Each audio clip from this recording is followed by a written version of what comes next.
degmada Horten ee koonfur bari ee dalka Norway ayaa lagu soo waramayaa in laga helay nin meyd ah oo ku dhex jiray gaarigiisa. Booliiska ayaa ku soo waramayo in ninkan meydka ah ay hadda baarayaan duruufaha sababtay geeridiisa, iyadoo lagu soo waramayo in qof wadada marayay uu ku wargeliyay booliiska in uu halkani yaalo gaari kaasoo u muuqday in uu wadada ka baxay, qof meydana uu dhex yaalo.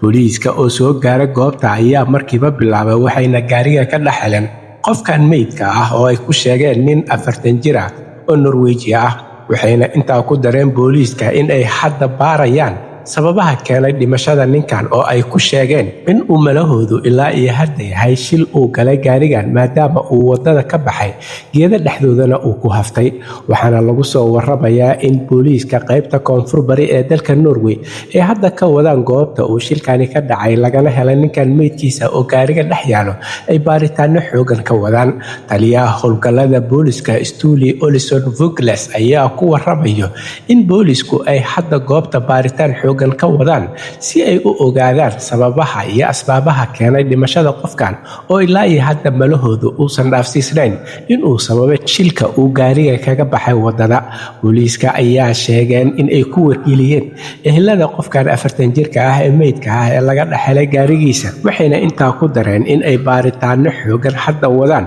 natiijada ka soo baxdana ay warbaahinta la wadaagi doonaan. Ehelkiisa ayay ku wargeliyeen booliiska iyo hay-adaha amniga iyo dababaarista